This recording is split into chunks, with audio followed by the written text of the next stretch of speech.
Hey guys, Ernie here and welcome to the Paleo Hiker MD channel. The term ultralight is talked about a lot here on YouTube and on the internet. It's basically like a buzzword when it comes to backpacking. But what does it really mean, and is it worth it? We're gonna have a little chat today about that, so stay tuned. Thanks for watching, guys.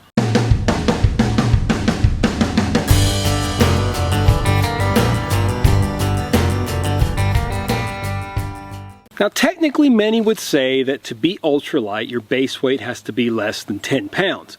Now there's not a real actual definition. I mean, this is something that has just been talked about, but if you're interested in exact and perfect opinions, check down below in the comment section. Many will tell you exactly where I'm wrong. Some would say 15 pounds, a lot of it depends on the weather. What kind of climate are you in? Can you do it in 10 pounds? Can you do it in 5 pounds? The bottom line is I think ultralight is trying to complete your hike as comfortably as possible with the lowest weight possible. But I think it's fair to say that you want your base weight to be below 10 or 12 pounds. Base weight being the entire contents of your pack, including everything outside and inside, minus consumables like fuel, water, and food. So let's start by talking about some barriers to going ultralight. And I think the first, second, and third barriers to going ultralight is often cost. You can buy cheap gear that's fairly lightweight, but you're going to end up rebuying that gear because it just doesn't last. By definition, lightweight gear has a tendency to be a little more fragile. So if you don't buy high quality lightweight gear, you're probably going to end up rebuying stuff. So it's a fine balance because how much do you want to spend going in? Many people will start backpacking. They'll go fairly lightweight, as light as they want to. You can afford a certain amount of lightness, and then as you get more and more into backpacking, you end up spending more and more money to carry less on your back. The cost of the big three themselves can be daunting. Backpack, shelter, way to keep yourself warm, those things can get super expensive. You can buy reasonably lightweight gear for reasonable prices, but if you want to go ultralight, you're gonna have to bust out the wallet. Now let's talk about some of the dangers of going ultralight, and yes, I think it can be dangerous in certain settings. The one thing you can't buy or make less heavy is experience in the woods. You need to build your experience in the woods. I would consider myself maybe moderately experienced. I know my way around the woods, I know my gear well, but I'm by no means an expert backpacker or some kind of super knowledgeable ultralight backpacker. That said, knowledge is usually free to those who seek it, so you can get on the internet, learn as much as you can. That's really important. You can go out, buy a bunch of gear, spend thousands of dollars, hit the trail, not know what you're doing, and it's probably not going to be the most enjoyable or fun experience. To cut your weight significantly, you have to have the knowledge and experience that someone who's done it before has to allow them to carry less things and leave more things at home. My lack of experience in the past led me to take more things with me. I was worried about, well, would I need this? Will I need that? The more you're out on trail, the more you realize a lot of the gear you bring is there just to make you feel good, and you never actually touch it when you're on the trail. As I've gotten more comfortable on trail, I've left more things at home. Improvisation, multitasking, really good planning is key to being ultralight and key to staying safe. I talked a little bit about danger, and this is why. To carry the bare minimum, you have to have the situational awareness, the experience, the patience to be able to deal with certain situations. You can get yourself in trouble pretty easily. For example, first aid gear. First aid gear can be somewhat heavy, so you have a tendency to really not bring a lot of it. You need to have basic knowledge in first aid to be able to minimize your kit. If you don't bring a lot out there and you get yourself in trouble, it can be dangerous. So trying to save that weight can put you in trouble. Being cold can be very dangerous, and staying warm can cost you extra weight, whether it be a bigger and bulkier sleeping bag, more clothing that you carry with you. What do you bring? What do you not bring? What can you deal with? What can you not deal with? If you try to cut too much, you can get yourself in trouble from the standpoint of cold. Staying dry can also cost you a lot from the standpoint of weight. It's the tendency to not bring a lot of rain gear. It tends to be very heavy, and to get really good quality lightweight rain gear is super pricey. So the tendency, of course, is to skimp on rain gear, and once again, you can get yourself in trouble from getting wet, and God forbid you get cold and wet, and you get real big trouble. Like I said earlier as well, realize that ultralight is different for warm and cold environments. I think it's almost impossible and downright stupid, in my opinion, to try to go below 10 pounds when you're going out into freezing weather. It's just not possible. It's a different realm. Most people who are out there with sub 10 pound backpacks don't think they're going winter backpacking. They're usually in the summer, 3-season camping, very lightweight. You don't have to carry a lot of clothing. That's what allows you to go so light. And lastly, food is heavy.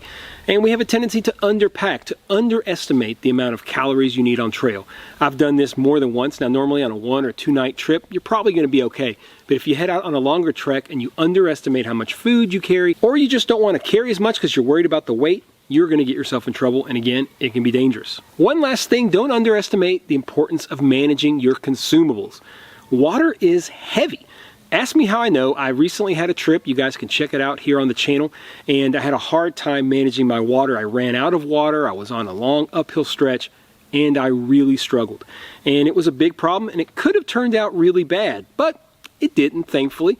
I knew where I was and I knew where water was. It just was a painful experience. Now, why didn't I have more water on me? Because I was trying to be conscious of the weight on my back. I should have packed on more water. It was a stupid decision, but a great example of how you can get yourself in the moment, think you're okay, try to save weight, and actually get yourself in trouble. Now, all that said, going ultralight is very, very popular, and it can be a lot of fun. And it's not dangerous if you just plan and you're smart. Why has it become so popular? Well, look, here's the thing. Less weight is more comfort on trail.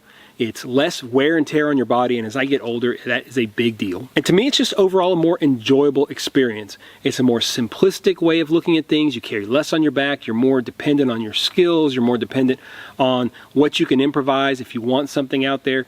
And it's just funner, in my opinion, to go ultralight and try to challenge yourself. You just have to make sure that you're smart doing it. Now, if you're kind of a gear nerd like me, and honestly a nerd in general, you'll love it as well. I mean, calculating your weights, trying to trim ounces, putting lists together, it is so awesome for a very anal and kind of meticulous person like me. If you're like that, you will love it. In fact, sometimes it seems like planning is more fun than the actual trip. Not really, but I do enjoy that aspect of the trips as well. You can also gain valuable experience and confidence going out there and living off minimal kit, minimal gear, and still having a really good time. So let me give you a few tips to start your journey ultralight if you're going that route. You already have your gear, you're wanting to trim really big chunks of weight off. You can start slow and just work your way up. First of all, learn as much as you can. Learn. Have as much knowledge as you can put in your brain. This will allow you the confidence to go out and use less gear. Know your gear, learn to use it really well, learn to put it up really quickly in bad situations. If you're going to go out ultralight, you may not have the best cover in the world, so you need to know your gear. You need to know your skills. Know first aid skills really well so that if you get yourself in trouble, know navigation skills. Make sure that you have some kind of emergency beacon. I use the Garmin InReach Mini, gives me a lot of confidence when I'm out there knowing I can push that button and get help if I need it. Know how much food you need or fuel you need in your stoves or how much water you need. There's only one way to know what you need, and that's to get out there on trail. You can read about other people, you can learn from other people, but we're all different. So learn what you need and put that into practice. Plan, plan, plan. If you don't plan, you can have one of two situations. You can carry too much weight for no reason whatsoever, or you can get lazy and carry too little and get yourself in trouble like we talked earlier. Planning, meticulous planning, for me at least, I think is important to ultralight backpacking. Of course, you're going to see people on trail. You're going to hear about people that just throw stuff in a bag, run out the door. What fun is that? Planning is where it's at. Keep an eye on your clothing, not just the amount of clothing, but how heavy your actual clothing weighs. Get more lightweight boots, get lighter weight materials. If you're wanting to trim your weight, don't use a big jacket or a fleecy or something. Use something lightweight. Again, costs money, but if you're looking at ways to trim, don't forget about what you're wearing on your person. Try to eliminate single-use items as much as possible. You want to have multitasking items, and that will allow you to have less gear and more functionality. Start with your heaviest item, especially of the big three. Decide what you want to change first. Usually it's your heaviest item, and purchase an ultralight version of that. Maybe your backpack is super, super heavy. Purchase an ultralight backpack, then move on to something else. Check your way down the boxes of the things that you want to get lighter weight on and just buy them over time. You can't do it overnight. It's really hard for any of us to just go spend $3,000-4,000 on ultralight gear and hit the trail. Just start with something and go from there. I do have a top 10 list on ways to trim your weight. I'll make sure and leave that down below and maybe put it up here in a card as well, so check that out. Above all else, guys, value your experiences on trail more than the weight of your pack. That is super important. So in the end, is ultralight worth it? Well, for me, it is 100% for the reasons I talked about. First of all, I want a lighter backpack. It's more comfortable for me. It's less of a wear and tear in my body. And I know that uncomfortable hiking leads to less hiking. And less hiking is no fun. So for me, just to have the opportunity to go out and enjoy it, I'm going to cut my weight as much as I can to enjoy that process. I also love planning, like I said. It is for me. Look, this is who I am. I'm a planner. I love coming out here. I'm right now in Arkansas shooting tons of videos, renting a little place, and this is what I'm doing for the weekend. This is my version of fun. And I've been planning for this trip for weeks, and planning for backpacking trips is no different. I love it. So if you're a planner, if you really like to go line by line, try to get ounce by ounce off, you're gonna love this process of going ultralight. So is it worth it? You tell me down in the comments below. This is my view on whether ultralight is worth it. I think it is for these reasons, but I'd love to hear y'all's comments. Do me a favor, guys, if you like the video, hit the thumbs up down below. Really helps spread things across YouTube. If you're not subscribed already, hit the subscription button. And if you want to make sure you know when I release new videos, hit that notification bell and you'll be the first to know. Really enjoying some time. It is absolutely beautiful weather here in Arkansas. I'm in the Ozark Mountains. And as always, guys, I appreciate you checking out the Paleo Hiker MD channel. Stay tuned for more videos soon.